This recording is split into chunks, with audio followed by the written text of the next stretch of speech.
I'm gonna bring some a big pile of sandbags right here, and we'll use this as the brace to here. But I'm gonna bring, I don't know, let's just say 800 pounds of sandbags right here, and we'll put the board straight back into this, and then we'll also tie some over this way. Okay. Okay. All right. So let's start working on that. Matt, you wanna help me out with that?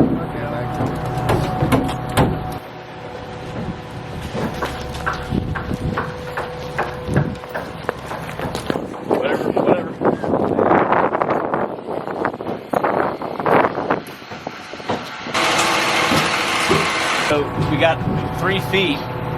So the moment arm on this, each foot is 450 pounds per foot times 10. So there's 4,500 pounds of weight, 4,500 pounds of pressure pushing right this way. So we're gonna make a pile of sandbags and we're gonna start bracing it this way. All right. Okay. So we're gonna keep working on that, but as we come around, especially in this cave right here, we need to go 1 foot lifts. Okay. So it's going to take a long time today. That's right. And so I got 30 minutes between trucks. I've got 7 trucks coming. Yeah. And so I was thinking they need help with the system. So get the hose out and lay it out while these guys brace and you guys will pour. Okay.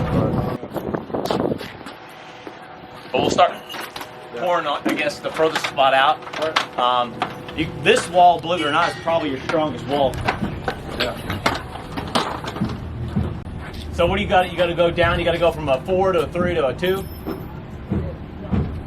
All right. Well, hey, on the side of the truck, they're setting up over here on the side where it's flat. Maybe we'll put the system over here and we'll pour this section of the wall first. Okay. Okay.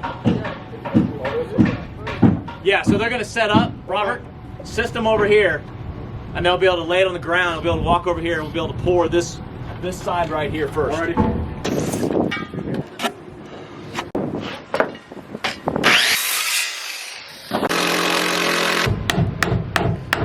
At least a 45. This right here is got to come vertical. You know what I'm saying? Yeah. All right.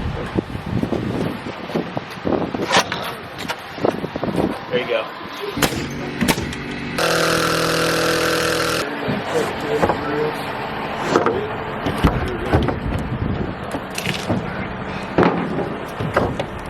Get it closer.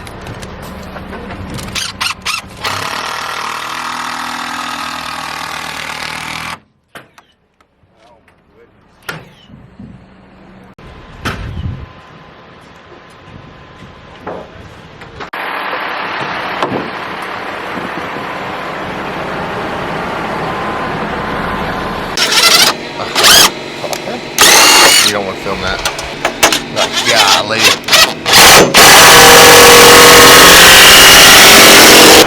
Morning. Hey, morning. Welcome back. Yes, it's good to be back. Just amazed at all this work these guys did.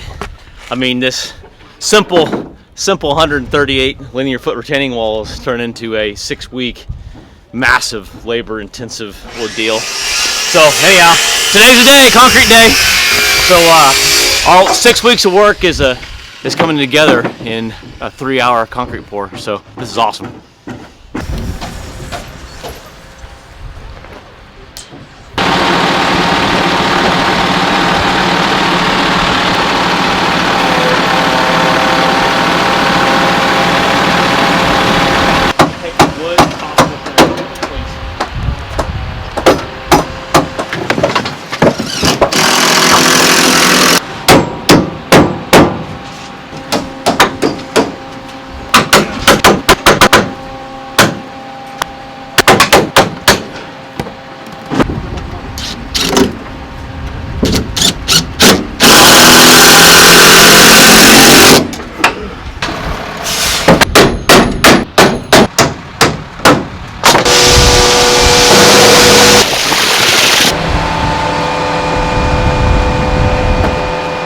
Love concrete day.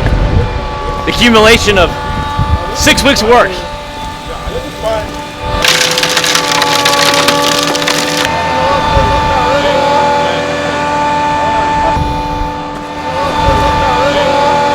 you have a vibrator?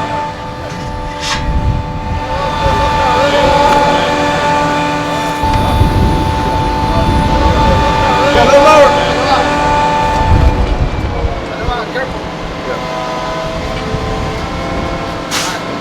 Right there. Right there.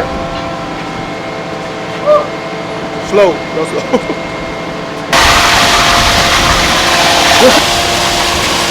Yep. Charlie. Alright, I'll put it. I'm gonna put it right there.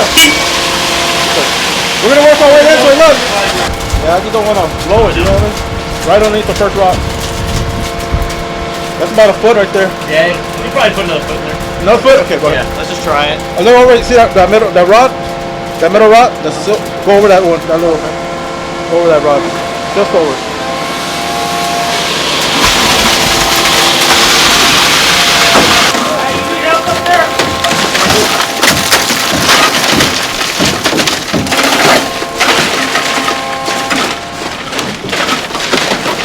Drop it. Yeah. Right there. Go slow. Go ahead. Slow.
More this way, right there.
That it for the truck? Okay. Oh, yeah.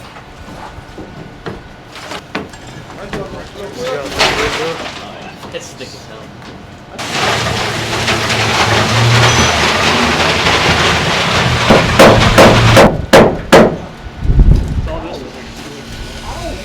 Well, if it's burning out, we'll save it for this one. Yeah. Okay. That's the pretty wall. Yeah.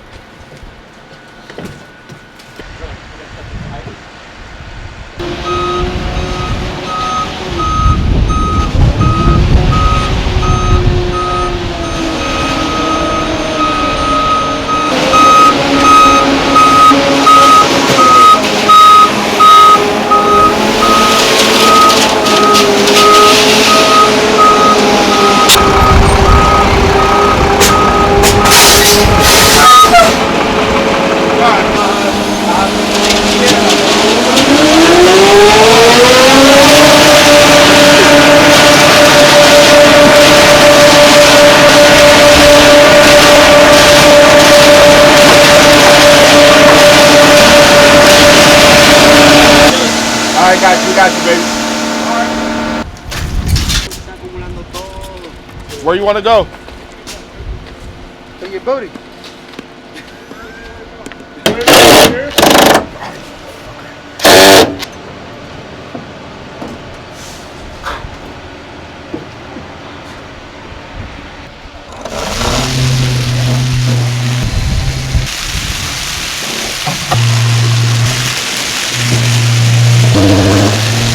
Man, the concrete's dry, dude.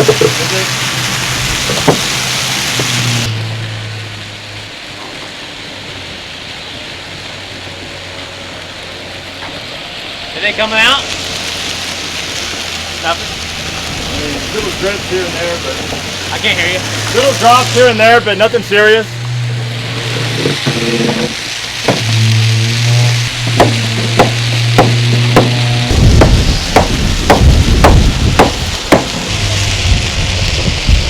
A little bit of, there's so many cracks in those boards, it's gonna leak out anyways. As long as there's, not gallons coming through, we're good.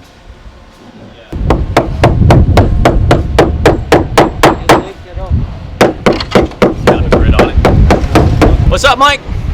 We're having a good concrete pour day. Knock on wood. We got no out. After this, we'll sit down, the three of us, and we'll go over the plan of action for the next 2 weeks, and then we'll talk about the breakdown of this and what we're going to keep up. We're going to, what we're going to knock down, the next structure and the next foundation. Because guess what? The next we got to get these framers in here. We got to get all this up so we can get them to work. Oh, I know the framers got all start. this lumber waiting on them. Well, I tell you what, once we get the this thing done, I'll be pushing for a concrete pour in 10 days. Okay. You're like, damn it. What we see right here, this entire structure is only designed to hold the concrete lid up, and we're going to have a 14-inch floor that we're going to make at. Well, first we're going to frame it with wood, then we're going to pour concrete on top, like we did the equipment room. And on the back side over here in this corner, it's all going to be dirt. So we got to waterproof it, and then we got to put a French drain in. So any water that hits the wall, it'll hit the this waterproof barrier, drain down into our French drain, and then it'll drain out the backside. And so we got to do all that first, and then we got to get the right gravel in there, and then we bring the dirt, compact it, and then we do a traditional foundation up there. This corner right here, and the reason we didn't use snap ties, and so you see all this thread rod, these 3/8 thread rod, the only reason that thread rod was used is so that we don't have a big giant hole in Boone's, how do you say it? It's like a Japanese word. This wood was burned, you can see the grains, and so this looks different than everything else, obviously.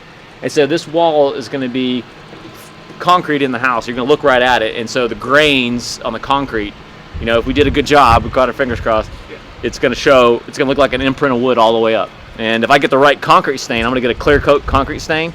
If we stain this wall, it's going to make it really just kind of pop out. If it looks bad, we're going to flip these over and just drill them into the cement. If it looks bad, there's going to be a coating of rock over this. And then Boone will be upset that he spent like 6 days burning wood. But yeah, so this is going to be a different look. Everything else is going to be covered with rock or 2x4s and drywall. So we'll see how it all looks when it's all said and done. This thing will be on here for the next pour.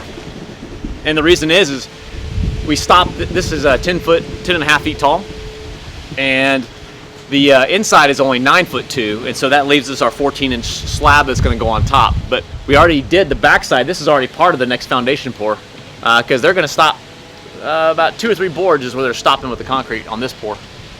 And then the next one, the concrete will come right up against it, and that'll be our finished floor lid. And obviously the subfloor here is 16 inches thick. Actually, it'll be 12 inches because of the beams we're making. But you won't see the top foot.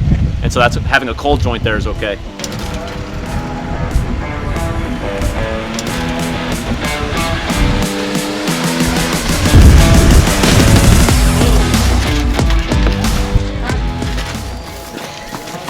Every time I turn around, there's a camera on me. That's good. I'm putting the, we got to put more concrete in, obviously, but these are the anchor bolts that we're going to tie a piece of pressure-treated 2x6, and that'll run along the edge there, and that's what our I-joist will be sitting on that runs across. So it's going to be interesting. So right here, this is going to be that top board that sticks up so high, that batter board, that extra 16 inches. well, that's going to be the top of the next piece of foundation that comes across. But on the other side of it, so this will be polished concrete when we're done. On the other side, it'll be a wood floor where we've got the wood floors that are going to be sitting on a plywood base, and so we have to transition from concrete to. All right, let it rip, guys.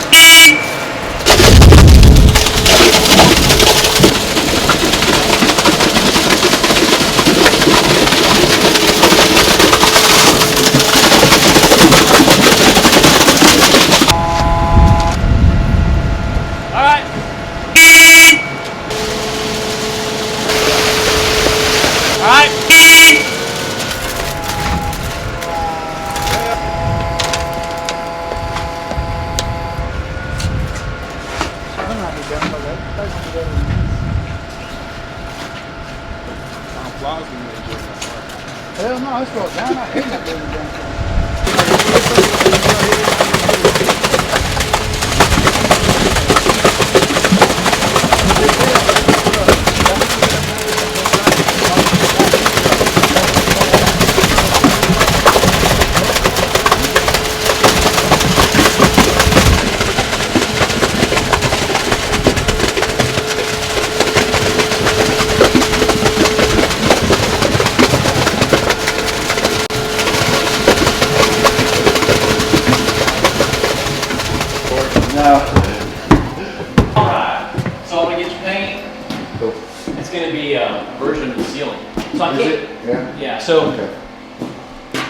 So we're Kind now of a light tan. These are wet, by the way. All these are wet. Okay. I just got painted the second time. you primed them. Oh, I see what you're saying. Yeah. See, they wasn't primed Right, right. when the doors are. It's weird, ain't it? Yeah. So you have enough primer, drywall primer? I think I do. Okay. I think so. Got that, and then you haven't sprayed any wall paint, have you? None of the wall paint yet. Not in here. We got the Not in ceiling. here. Done. Yeah. These touch-up paint. You can see the empty cans hanging in everywhere. Done. Yep. All the closets are done, which is easy squeezy. That's just, you know, bathroom. Okay. Just need touch-up paint though. Yeah. Gotta have touch-up paint so you can see Might it. have to do another little touch up. Yeah. A little coat or two Yeah. on some of these walls. So what I done this morning is I went around and put the plugs on, you know, went ahead and put them in the boxes where they go. Okay. I do is just get it in my sprayer and just kind of go around. If I get too close to the ceiling, I'll just touch it up with a brush or something. Yeah. So. Yeah, you got some bleed through on the Yes. ceiling there. Yeah. And I'm out of all ceiling paint. I don't Right. have any at all. Cause this has 2 coats. Your bedroom already has 2 coats. There's 2 coats in the hallway. All the closets. Yeah. Ceilings and closets. And then that closet, this closet. Yeah. Painted the jams, and then I've been doing electrical too at the same time. So I'm double whammy today. Yeah. Then your room was Why me do my room? come out pretty good. It's, you know, not bad. Yeah, the blue's kind of cool. It is. It is. I like it. I like it. And done. Yeah. Oh, it needs the hallway and the living room. But I need to hit the ceilings and spots again. If you Yes, ask me. got it. And that's priming it and all. It's still, Sucking it up. it's just sucking it up. Hell, you can see this in the hallway. I painted going this way, right? Yeah. Whenever you look down this way, it looks gorgeous. But whenever you look back this way, Yeah. you see like the little, All the lines. yeah. So I was like, man, I'm gonna prime it again Yeah. and then paint it again. So Okay. that'll be the 3rd coat on the. Man, it's really. Yeah. Right. Yeah. Well, actually, let's see. It'll be 3 coats. That'll be the 3rd coat of paint plus this. That's the 2nd coat of primer because I primered it all first, of course. Yeah. Then painted it. Then painted it again, and then now I put more primer on it to hide that down the center. And now I'm gonna paint it again, but I'm gonna go back that way painting it instead of this way painting it and see if it makes a difference. From the side to side, what we're doing. Yeah. Okay. And then I've been priming. Okay.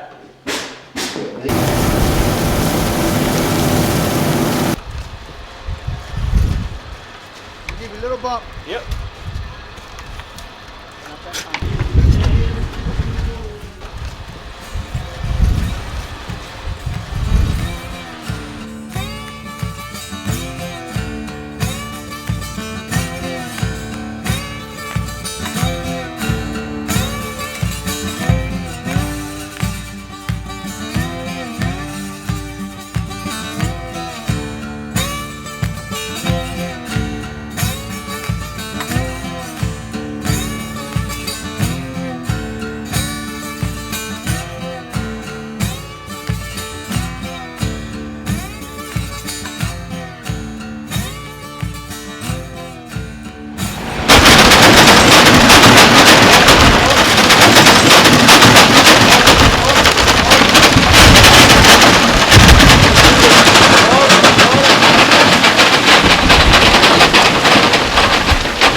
Axel. Thor. All right, we got everybody here. Concrete crew dogs. Robert, Pablo, Mike, Justin, Boone. All right, guys. What you guys accomplished here was awesome. This was incredible concrete pour. No bust outs. Almost no leaks.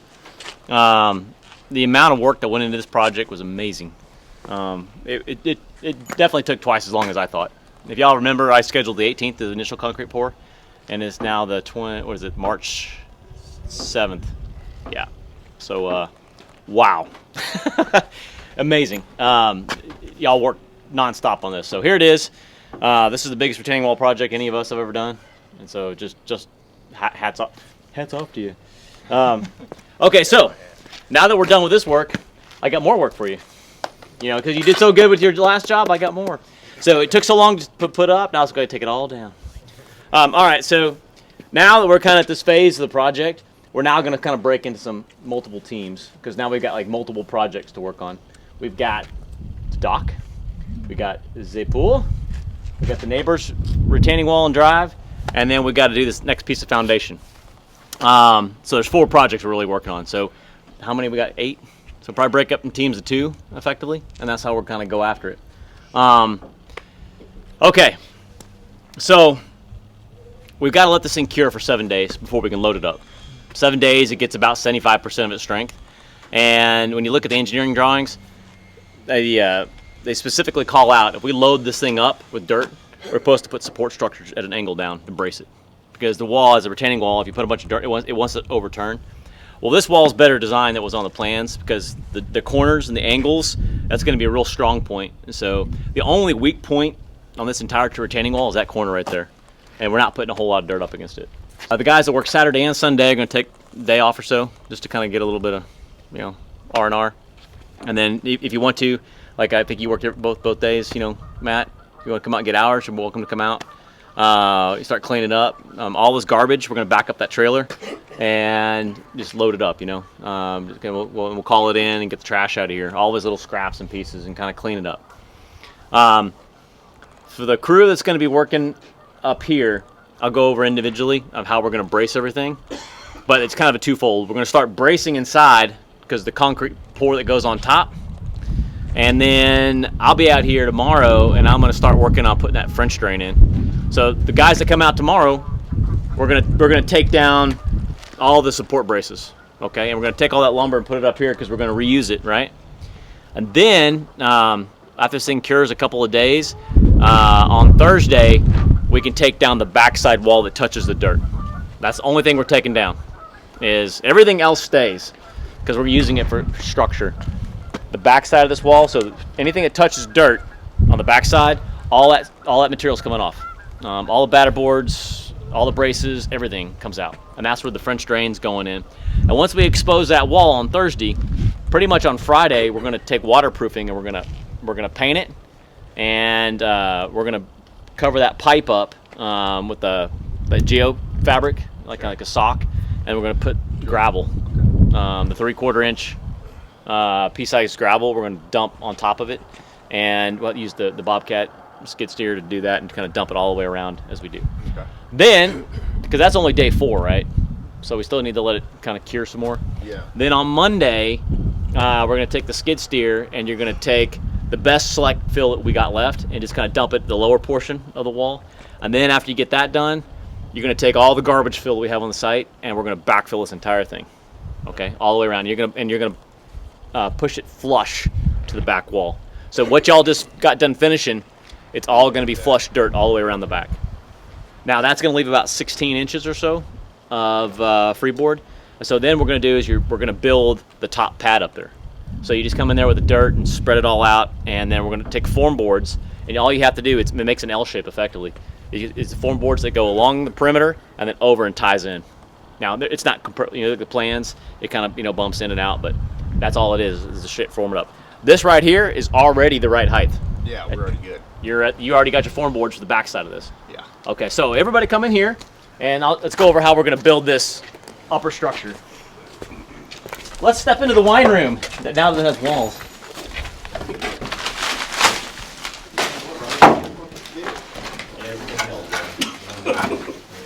like Look at this stuff though. Look how this is starting to split out. I mean, you can see the pressure on it.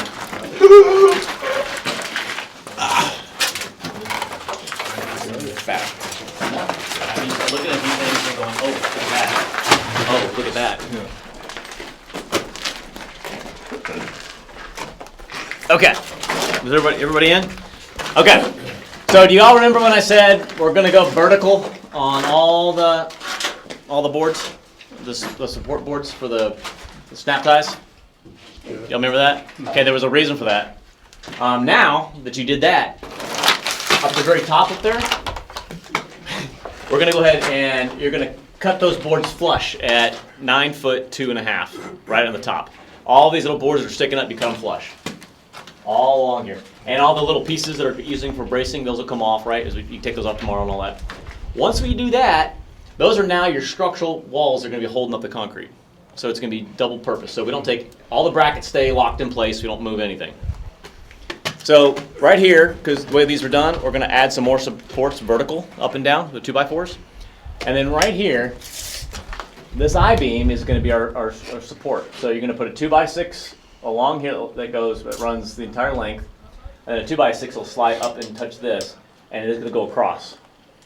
Okay, and it's going to tie into your vertical supports, just like we did over here. Pretty much same thing on this side. We're going to have a 2x6 that comes in flush with this, and it's going to come across, right, and sit underneath your I-beam. And you're going to put one every 16 inches, just about, basically on these. Every 16 inches, you're going to have 2x6, right? Okay, you did that. Okay, you just nail them in with your nail gun. You just nail it in here, like 1, 2, 3, 4 nails. And then you come along with a piece of scrap wood, and you put the scrap wood up underneath it, and you nail it in here. I did that down in the equipment cave, and it held 20,000 pounds of concrete, no problem. So the I-beam will obviously hold up the board. And then right here in the middle, every 3 feet, you're going to do a, I don't know what to call it, like strong back, but it's a 2x6 doubled up, and it's going to run underneath the entire length. Okay, and then every 3 feet, you're going to put a post. And the post is nailed in, but the 2x4, it's 3 2x4s together that's going to sit up underneath the post. It's actually going to be underneath the wood, holding the wood up and then going down to the concrete.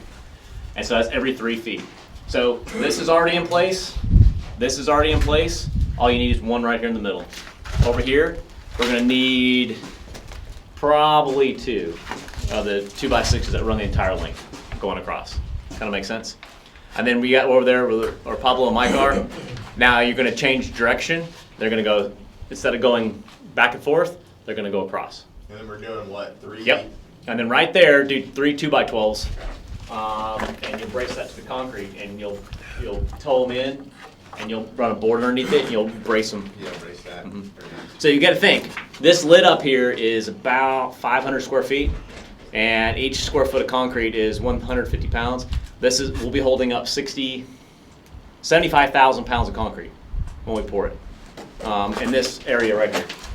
So when we do it, I practiced down there, and it worked really good. So every 3 feet, we need a support down to the. Once we get that done, you come along with a lid, the 3/4 ply is sitting over there, and we just put a lid on it. And if you space them out right, the seams will line right up. And anytime the seam is getting close, we'll probably put a double board. You know, that way it's got 2 2x6s to sit on, so that when the seam of the 3/4 inch ply will come right to that. Once we do that, then we can come along, you can run steel on top like I talked about, the double cage number 5s, and y'all already got it set up, you bend it over, and what I'm looking to do is to take the number 5, the 40 footers, and run them the entire length, starting from there and run it all the way across in one big piece, just going across every foot. And then we do that, then you make a grid this way, and then you run them that way again.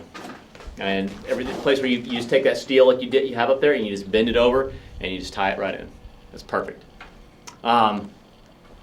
And then you just keep the steel going. So one crew will be working, building this thing, and we'll work on the foundation, and then we'll get the steel up top. Because we did all this extra work to get it set up just right, this should go pretty darn fast. Because all you have to do is build the end. This brace here and Yep. the top cap. It really should go fast. So once we pull down all this material and wood, we're going to stack it up here, and we can use that. So we're going to reuse this material to do it.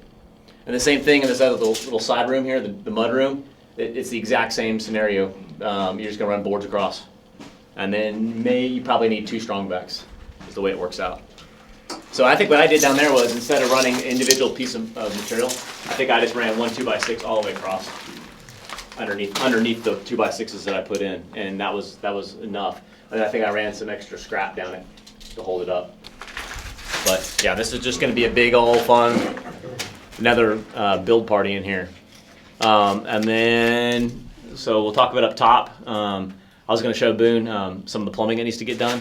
And it's real simple. It's just a 4-inch pipe right there. We're just going to take it straight up. And then we get it up because it'll be out of the way so we don't crush it with the rocks falling in there. We're just going to turn it and take it over the toilet that's located over there. There's a toilet and a washing machine drain over there. And then, yeah, and that's all the plumbing we're going to do minus the French drain on the backside. Okay. All right, so that's this little piece of the project. So I want to pour this fast. Like, I want to pour everything fast. I want to get the framers out here. I want to get the frame crew cranking. Framers. I really want them to start on the 21st, which is 14 days from now. But more than likely, I'm based on letting this cure until Monday, and before we start pushing dirt up against it, I'm thinking I might make the pour right around the 21st instead of trying to pour the weekend before, just to keep in enough time for you guys to get this stuff done. But I'm gonna schedule the framers like 2 days later. So we're gonna pour this, we're gonna finish this. This is about 1,000 square feet up top. And over here, we don't have to do a lot of beams because the beams, guess what? They're what you just poured. All along that perimeter up here is the beam. Now this is gonna be an extra wide beam along here when you look at the plans. The actual house beam is about 2 feet wide on the backside of this. And then everything else, yeah, is a perimeter beam. So we just fill it up with dirt, and the plans call for 16-inch beams minimum or 18-inch beams. We're already at 16 inches, so all you have to do is dig down maybe once you make a flat pad up there, just some dirt, you just have to dig down like 4 inches in the beams. And we're going to use the number 6s over there for the beams. There's one beam down the middle, and then the perimeter, and then I think one that runs the direction north-south. And that's it. Pretty cool, huh? Yeah. Easy peasy.